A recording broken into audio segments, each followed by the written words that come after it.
Summer nights on the back porch, Gregory teaching his kids to play poker, poetry, and parties through the night. Welcome to my home. I'm so glad you could make it. Well, thank you so much for having me. Yeah. And thank you so much also for agreeing at the last minute to participate in this video. Yeah, so excited for New Year 2022, and nice call to get. Well, normally we have these shows at the museum, but this time it's all inflatable art. I don't know if you had a chance to look at the show at all. No, not yet. Inflatable art, which means that most of it is really, really big. Wow. And it takes up a lot of space. Wow. So we didn't have space at the museum to do the concert. Oh, okay. And then we were looking at other spaces, and then all of a sudden another variant came into play, and here we are. Yes, here we are. And so we're trained up and we know how to, what to do, I guess. We're adaptable. Yes. Yeah. Yes, so. But I've had Wendy Wu on my list of musicians to invite to this series for a number of years. Great. I don't know if you know, but this is our 10th year of this particular series, and it's our 4th year at the museum. Oh, fantastic. So, great. but I've wanted to have you be a part of this for a very long time, and I'm glad that we can finally make it happen. Good. And the whole point of this series is to bring the music and the art together, and to help people have a little bit more of an idea of who you are as a person. So we'll be kind of interspersing the music with interviews, and also interviews with the artists, and it's going to be a lot of fun.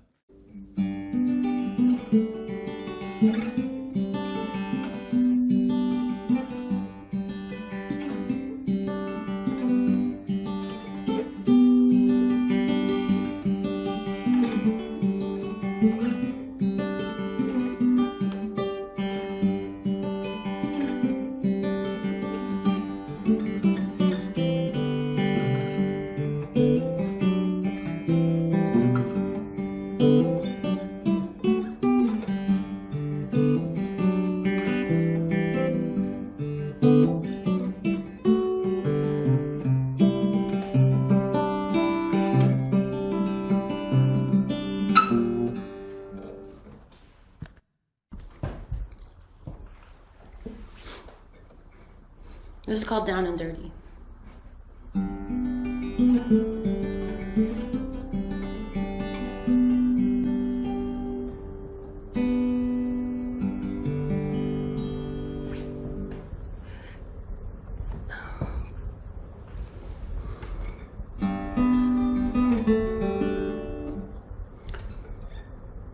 This is called Down and Dirty.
Cause I just spent the last of my dollars. I'm smoking my last smoke. Well, someone drank just the last bit of my coffee. It's been so dang long since I've tasted that sweet smoke. I am down and dirty, and I'm down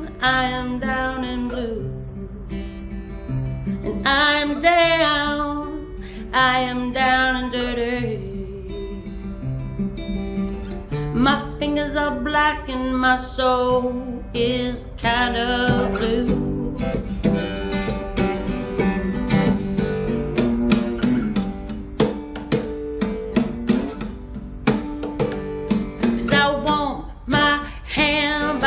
Fire cans, asking for a nickel to another land. We will roll and roll again. We will roll that lucky dice.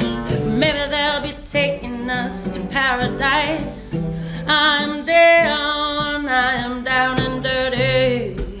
I am down and blue. I'm down and dirty. My fingers are black and my soul is kind of blue.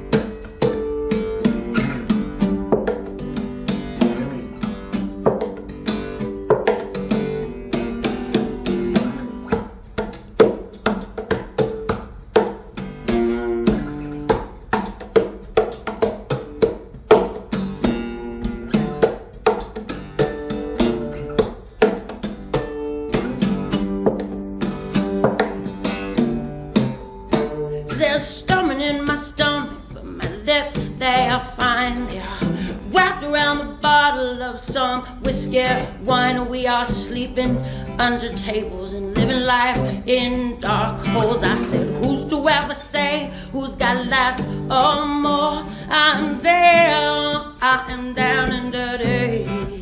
I am down and blue. I am down and dirty. My fingers are black and my soul is kind of blue.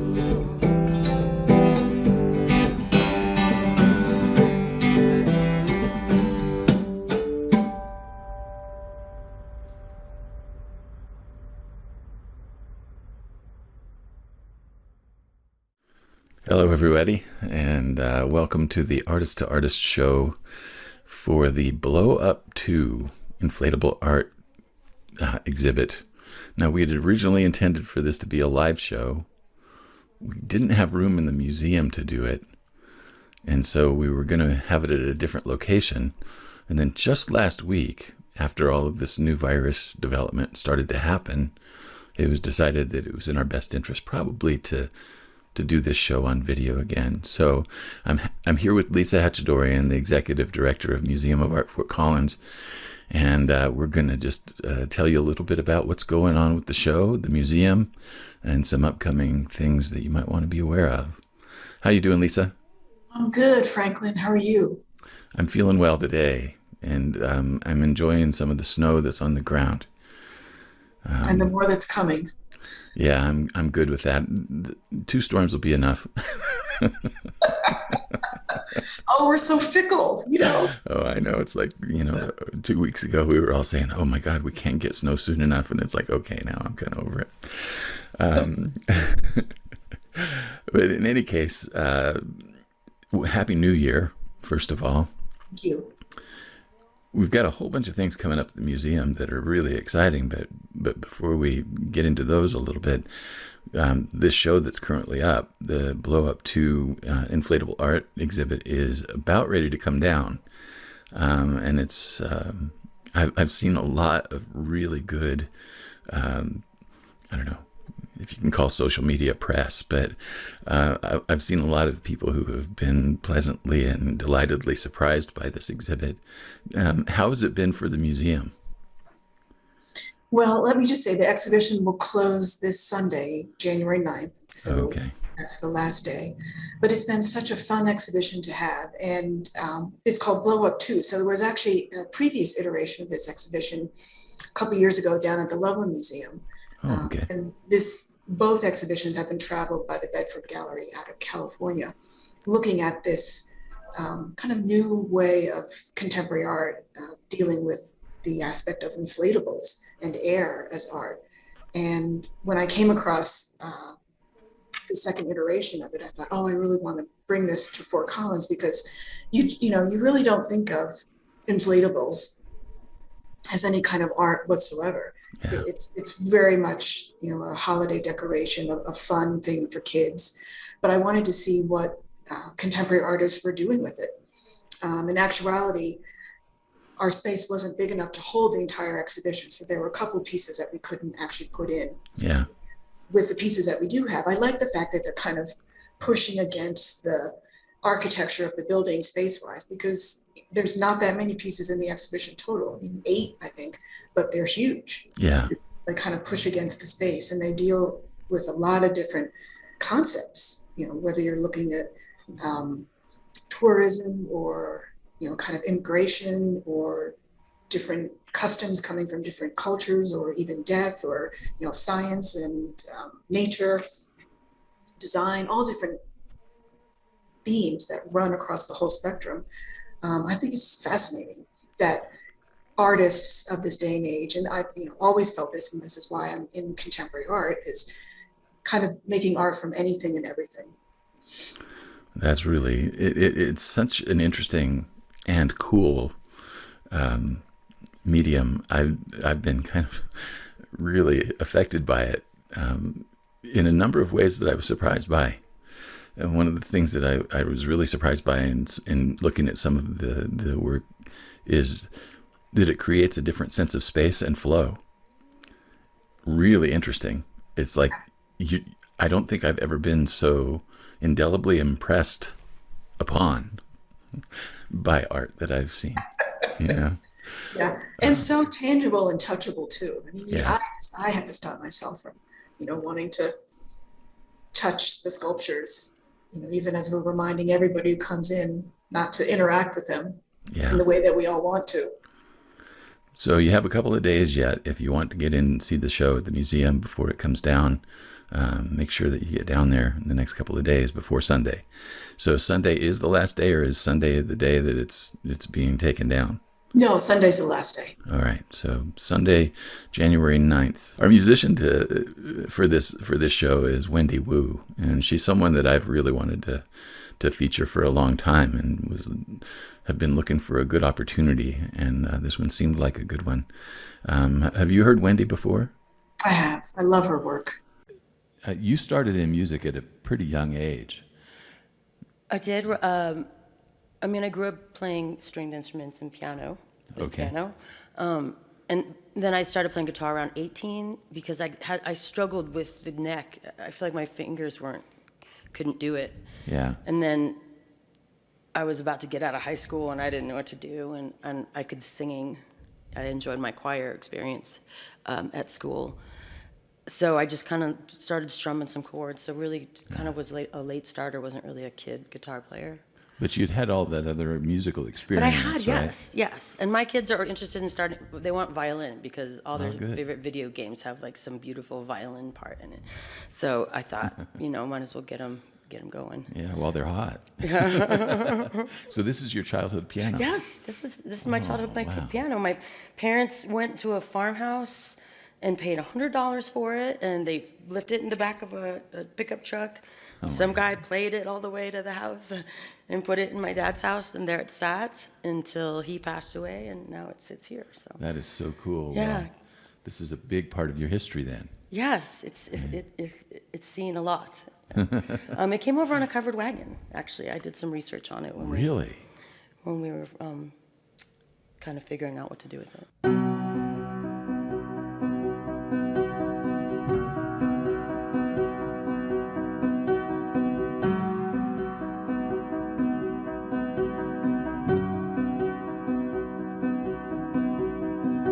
Cleaning up a man's life's work, sorting through all the dust and dirt. Well, I could write a book.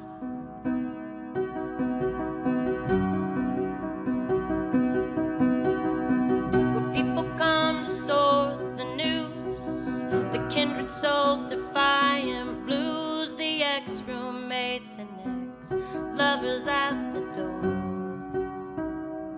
But when they told him he was dying, he took a plane to China. He bought a one-way ticket. He took a one-way train.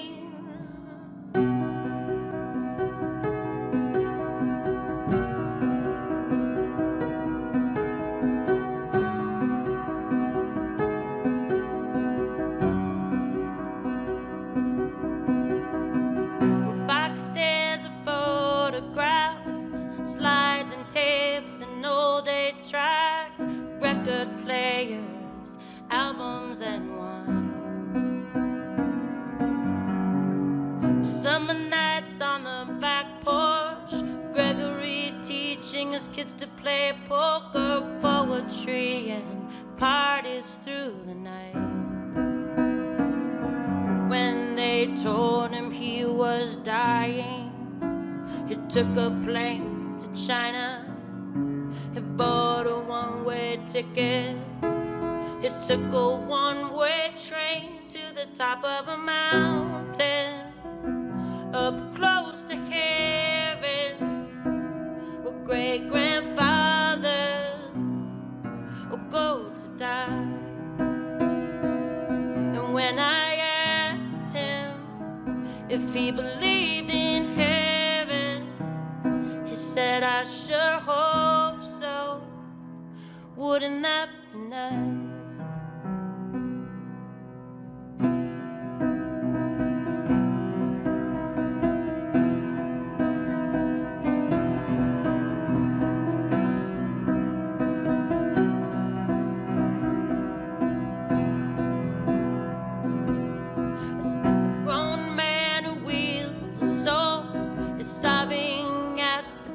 From porch, the Filipino ladies are waiting. A man in a skirt helps me clear the road. How is my life not a reality show? I'm just a beatnik's kid. I still turned out alright.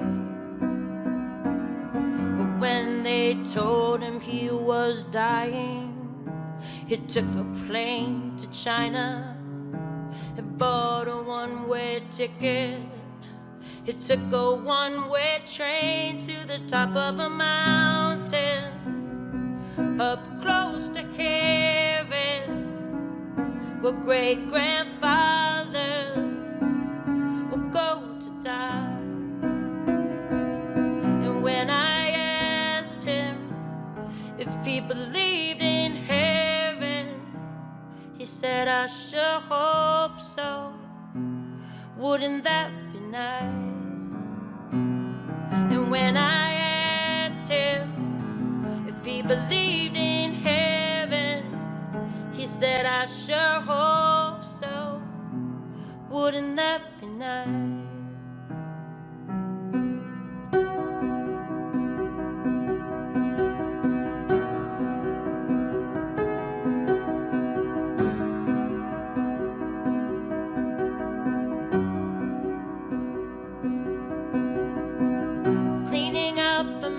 Life's work, sorting through all the dust and dirt. Well, I could write a book.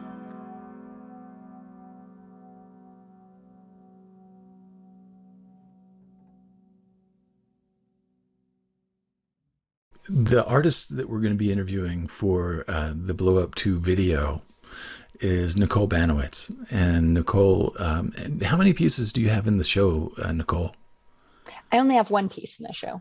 But it's a big one. It's fairly large. Now, you specialize in this thing called inflatable art. Now, I have to ask, how did you ever find your way to that? Well, I studied sculpture, but I did not make inflatables until I was asked, actually, when I worked at the Museum of Outdoor Arts, to make giant inflatable toys for a holiday light show. Oh. So I came about it from a totally different way, but I fell in love with the process. And so then I started to make my own inflatable sculpture. Well, that's such a cool story. It's like you kind of found it by accident. Yeah. And as far as the inflatable quality of it, you know, it requires some way to contain the air, or to keep it, to keep it expanded. How do you navigate that? Well, when I first started, the pattern making was definitely the hardest part, just figuring out how to get it to inflate in the correct way.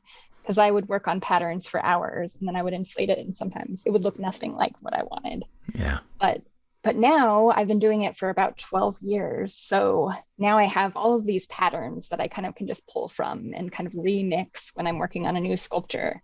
So it's all about, making forms that naturally want to fill with air and stay inflated. Oh, that is so cool. So you start with like maybe a sketch concept, and then you create a pattern from that, and then you find out if it works or not. Yeah, there's a lot of work that goes into it before I actually even know if it will really work the way I want it to. Like how tell us about that process. Well, when I start, I actually often start by researching and figuring out what it is I want to make, because a lot of my work is inspired by nature. So I'm looking for cool forms that exist in nature. And then sometimes I'll make even like tiny little sculptures out of clay so I can physically kind of see what I want it to look like. And then I make all my patterns by hand. So I draft them on paper. A lot of the other artists, I think, in the show do it more digitally. So it's more of a digital process to make the patterns. Yeah. Now your pieces are rather large. So are you? How are you doing that on paper? Well, each piece is made up of a bunch of different sections of Okay. fabric. So the paper patterns, where some of them can be quite large, but they're still usually, it might be like a bunch of smaller patterns that then become a giant piece. So And what happens though if you get to the point where it inflates and it's not what you wanted? well, then I have to kind of think about, do I like how it's looking? Do I need to, start completely over? Or do I want to just, take those patterns and adjust them? Sometimes I just adjust them a little bit and then I can re-sew and cut and it's Yeah. fine. Other times I might be like, oh, actually, this is even better. I like it more than I had imagined. And then sometimes I might be like, oh, I'm going to do a totally different kind of pattern for this. That's very interesting. How do you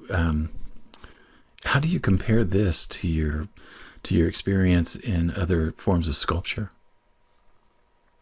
It's very different for me because of the pattern making. I think with other sculpture, I did a lot before of like free sculpting with clay, and that feels a little more, like I'm in the process as I'm making it. So it's much less planned. I can just sort of be like, oh, I don't like this and move it around.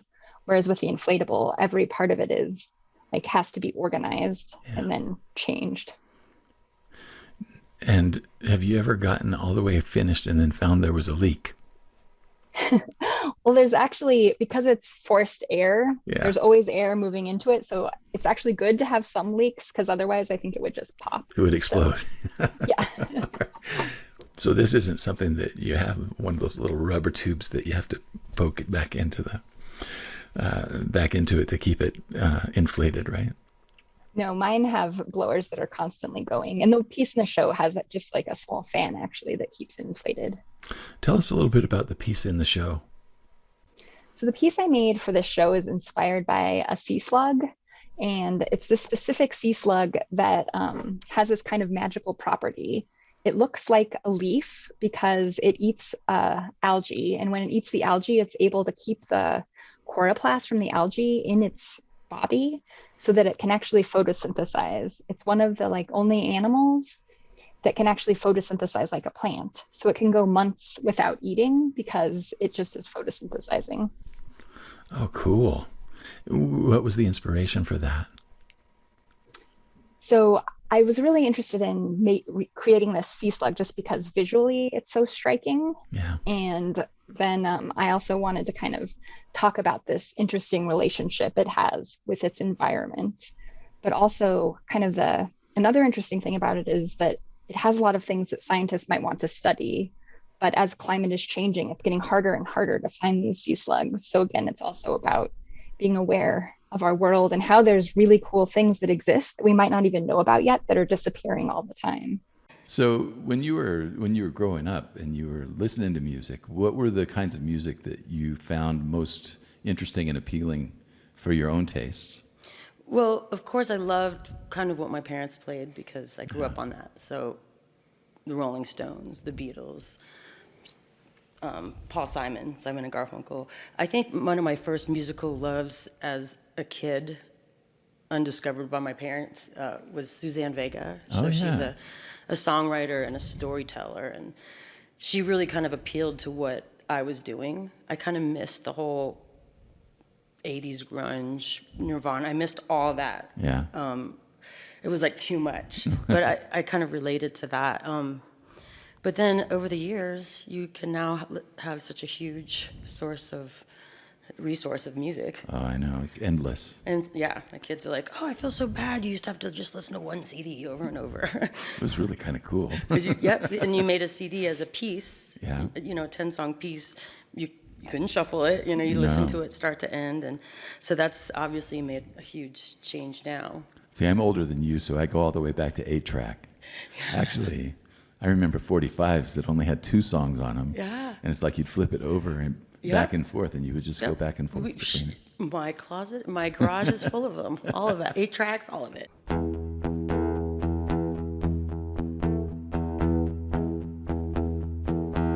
I'd like to say a word to all of my friends, the people and the places. I've loved all of them. We had some good times and bad ones, but everything turned out fine. 'Cause being here with you right now makes it all alright. What's happening now? It's all happening now. Well, we're getting over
inflatable art isn't something that you see everywhere. I mean, I think the thing about inflatables that's cool is actually that you may not see inflatable art everywhere, but you see Yeah. inflatables everywhere. Yeah. So everyone has this like experience, maybe as a child when you jump on a jumping castle, or maybe when you're older, you notice the wacky wavy man at the, car lot. And so everyone feels comfortable with inflatables. So when you go into a museum, you might usually feel a little afraid of the art. You don't know what the artist wants to tell you. But with inflatables, you actually just, almost want to hug the art. Yeah. Now, is this a relatively new field in the art world? It's getting more and more popular, but even in the 60s, there was a lot of kind of inflatable architecture being experimented with. And so there was definitely inflatables going on in the art world for a while, but it's getting much more popular. When did you first realize that you wanted music to be your main thing? When did you have that come into your awareness? I'm right away, like with music, with being able to Really? sing and like loving that therapeutic Yeah. body, mind, voice, and like learning how to come out of your shell and speak. And I auditioned for The King and I when I was 5 and got in it. Oh, So I was cool. identified out of all these kids. I was the twin, so me Oh, and my other wow. little friend, and then my sister, who kind of almost raised me, insisted I go to a choir. So I got into this choir that was 4 parts, 16 people, so you're 4 parts all together. So you're Oh, wow. always surrounded by other parts. So in high school, I learned all my harmonies. Yeah. There wasn't really anything else I could do. I was they were like, oh, thank God she can sing. like Yeah. she's got something. So I went to music school for some years, and then at CU in Boulder, and then went and got a job at the Fox Theater Okay. when that opened up. And so there was everything I could ever use Yeah. as far as music business, production, sound, lights, catering, and bartending. Yeah. Cocktailing and stuff. You really got to know it quickly and Yeah. deeply, right? Yes. It was great. It was right there for me, and the bartending kind of helped support the music.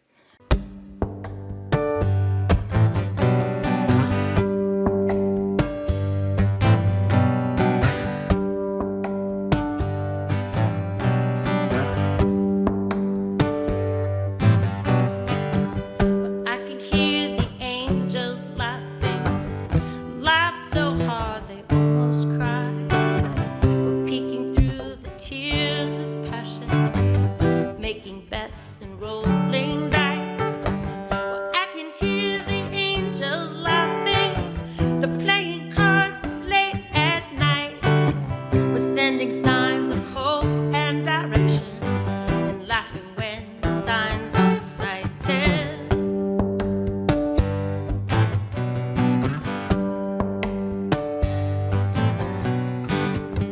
Through the tears I see a flicker, a splash of light looks in my eyes, a voice of hope, a road of compassion, a sound so loud it wakes the night. And as I stop to whack and listen, a voice so faint it almost hides, I stop to hear my words for direction. All I hear is the laughter in the night.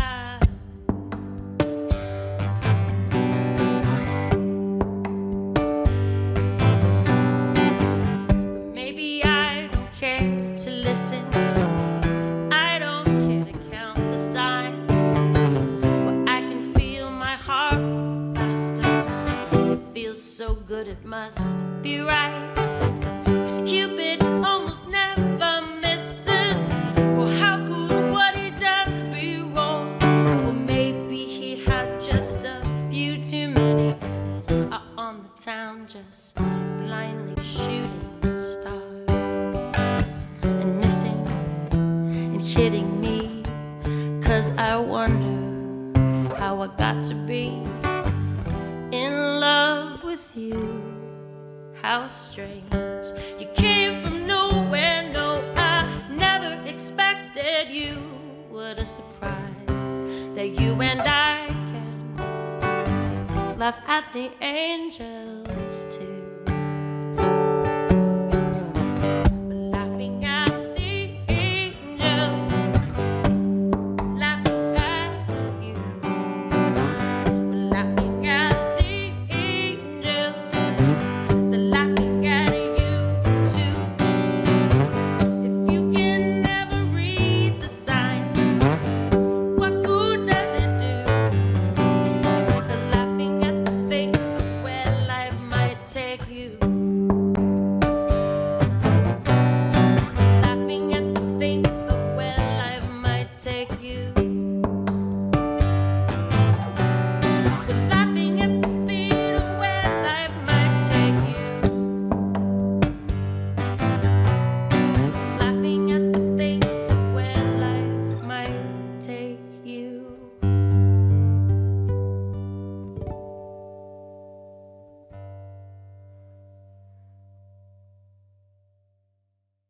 Nicole, what other shows do you have coming up that people would be aware of? Well, I'm actually working on a collaboration right now with a group of elementary school students in Denver at Knapp Elementary.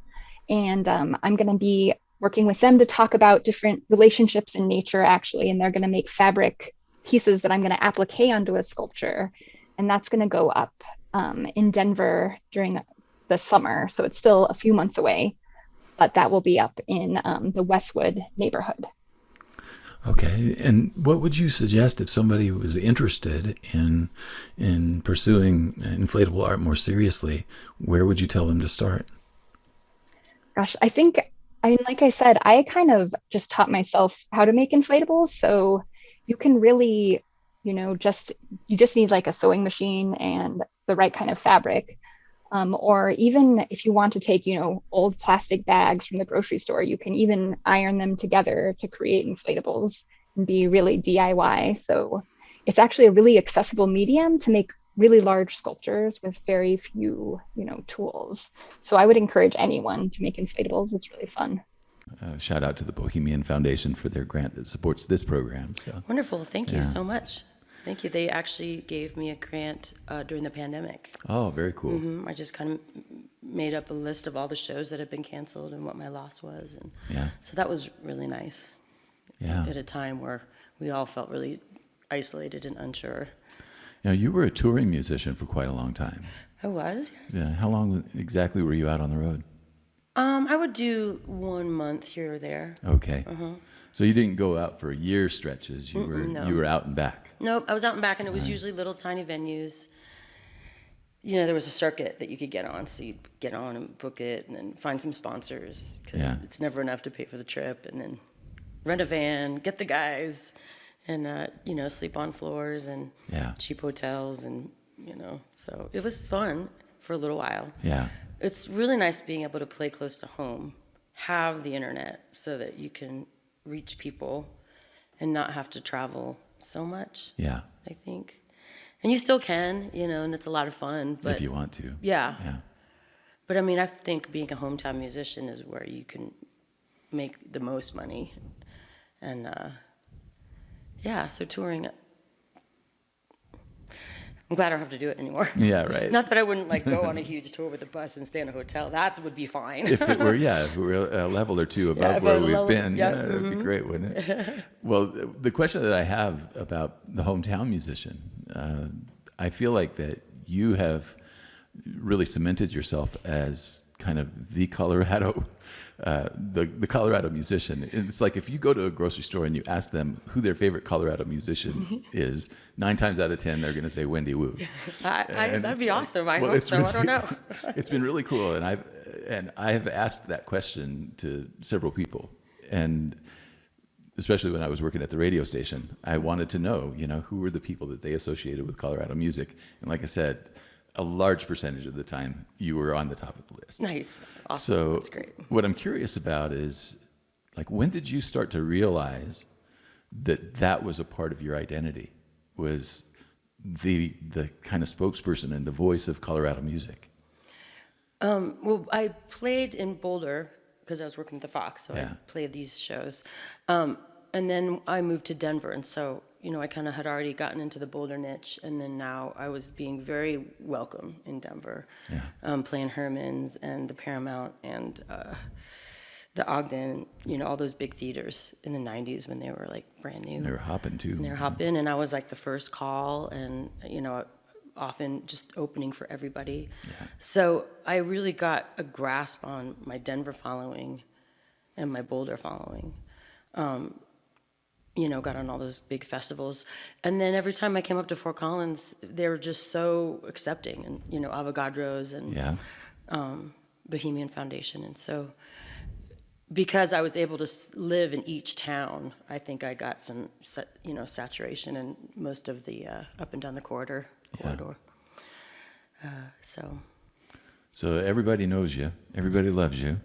It's like, that's not a bad place to be as far as music is concerned. Oh, yeah, no, yes, Colorado's great. I guess I actually do pretty okay in the Springs. Yeah. And then I've been working as an EMT the last couple of years. Yeah. And we work all those areas: Fort Collins, Greeley, Loveland, Denver, Colorado Springs. So it's kind of like I know my way around everywhere. Right. And I drive around a lot and know the Front Range, but. I always used to say that you have to have at least 5 ways to get to the gig. You know all of them, right? That's great, yeah. The ambulance, the lights and sirens. As an EMT, has anybody ever recognized you? No one has ever recognized me as an EMT, which I always like. I think it's added too out of context. Yeah.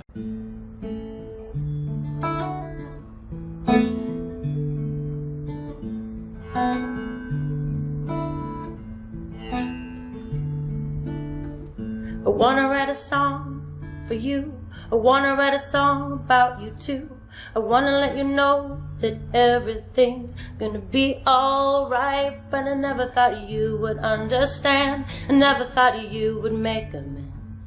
All I ever wanted was for you to be okay. No, I never wanted you to fall behind. I never wanna wish that you were mine. I wouldn't wanna go that way again. So make amends to the ones you are sorry that you ever let down. Make amends to the ones you are gonna take me down, gonna take me down, gonna take me down again. Well, I wanna write a song for you. I wanna build a home for you too. I wanna have a place that is safe for you when the world burns down. And I know that it's hard to wrap your head all the little differences we've made. Everything is closed down, the world is sick, and the grown-ups are mad.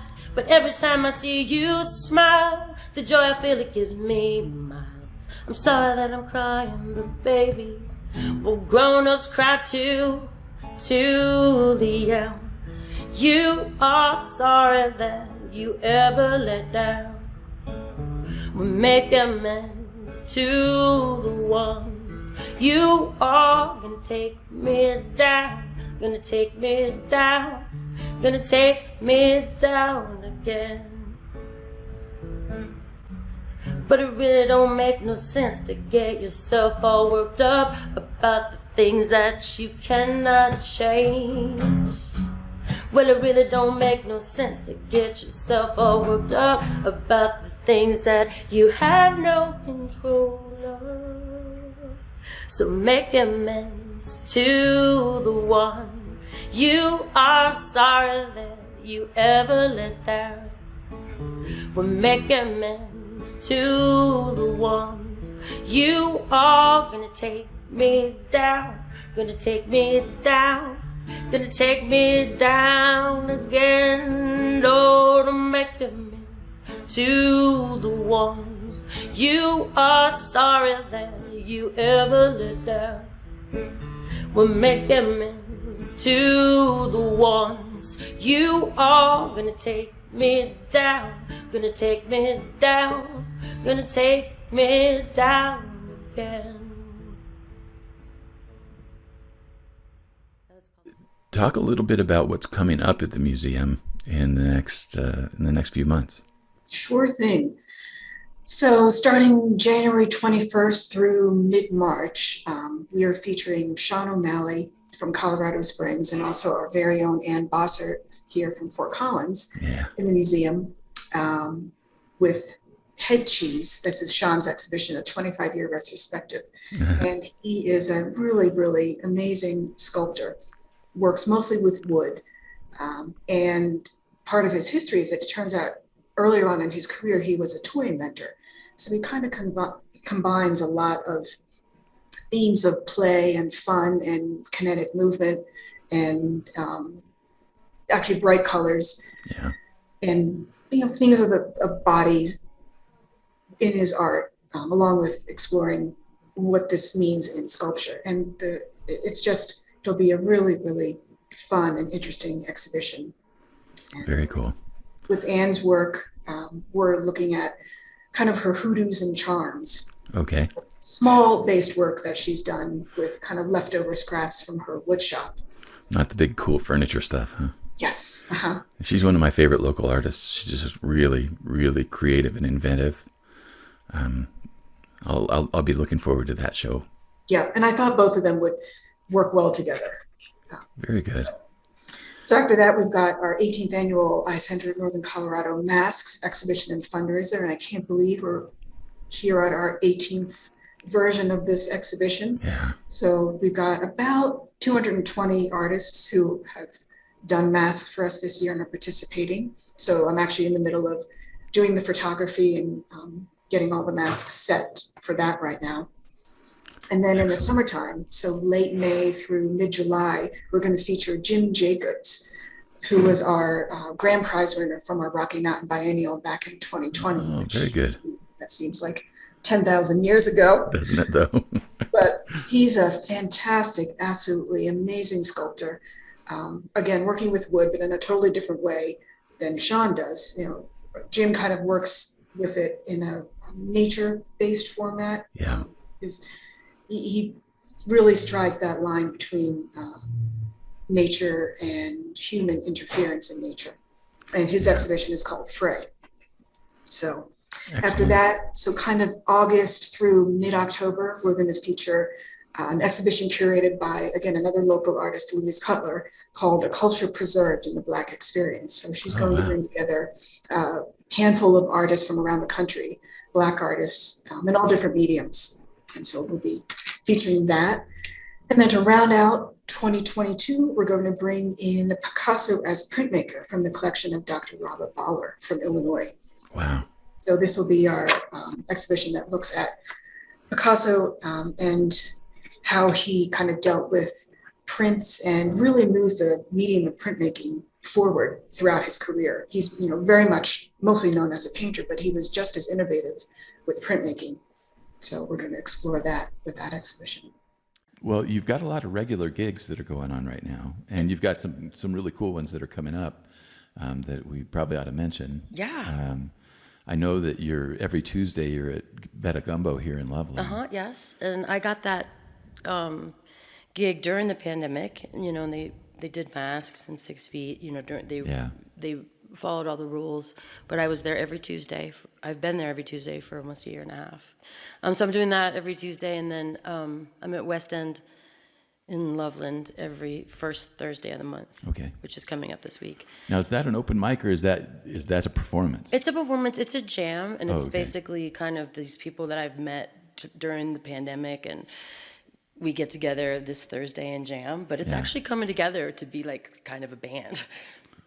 But it's a lot of blues and a lot of improvisation, which is fun. Yeah. Step out of the box a little bit. Good fun. Especially since I really lost my band of 10 years, 15 years during the pandemic, because before we're driving all around wasn't a big deal. Now they want you to be playing within a mile of your home. Oh, yeah. So I kind of just made my universe a little smaller and kind of picked players from the neighborhood. I've got a new album coming out with 10 new songs. When's that going to happen? I don't know. Well, this weekend I'm going to be recording it. So. Oh, very cool. Yeah. Where are you recording here? At Chimera Studio here in Loveland. Oh, excellent. Yeah. Chimera is awesome room. I'm doing that. We're releasing singles, so I already released one called Good Old Days. I have a couple things coming up.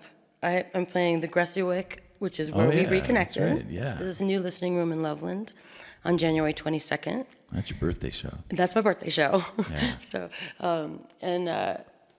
it's just going to be solo acoustic. So, I mean, I play my same show at Betagumbo every Tuesday, but this is more of a listening room and more kind of enjoyable to hear the music, I suppose. And then I'm playing, and I've never been there before, but live on the lanes. So it's Oh, very Chipper's cool. new place. Yeah. Are you playing that with the band? I'm playing that with the band on February 19th. Oh, fun. Yep, with Venture West. I have a Patreon page, which is a monthly subscription. Yeah. And that really kind of took off during the pandemic. I think friends and family wanted to kind of help me out.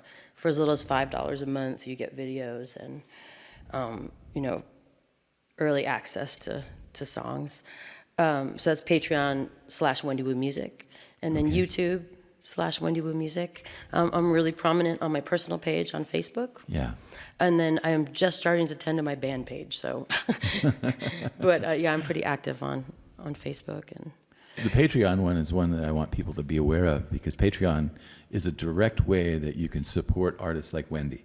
And I'm a big fan of it. I think it's something that really is filling a lot of gaps as far as musicians are concerned.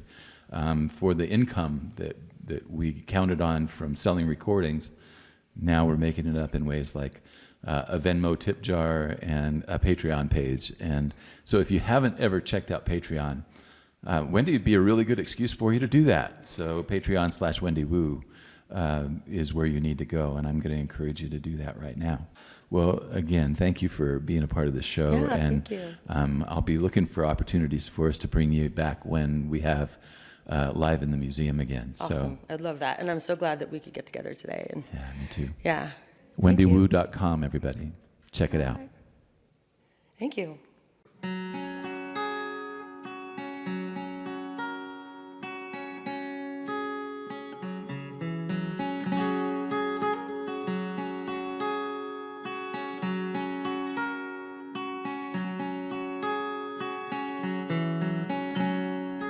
Well, I looked to the moon, that's when I left the room, only to find you waiting there. And the words that I found, the letters that downloaded, and the outpour of love that I found here. Well, I know I don't see you much anymore, but when I needed somebody, you were right there by my side. You said stay for a while now. I feel the same way that you do. Stay while I'm on my way, yeah. And I will stay here too. I went down to the bar, no, it wasn't that far, and you held me so tight as I walked in. I said, damn, here I am, I've been feeling so down, and I was looking for someone to find me, but I know I don't see you much anymore. But when I needed somebody, you were right there by my side. She said, stay for a while now. I feel the same way that you do. Stay while I'm on my way, yeah. And I will stay here too. Ooh, oh, oh, oh, oh, ooh.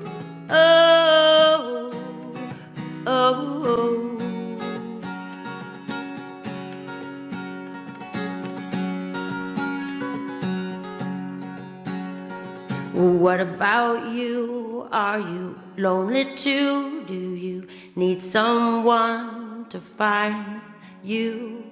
I said just raise your hand, maybe just a cue, and I promise that I will come find you. And I know I don't see you much anymore, but when I needed somebody, you were right there by my side. She said, stay for a while now. I feel the same way that you do. Stay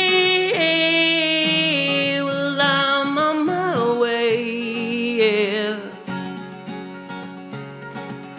I will stay here too.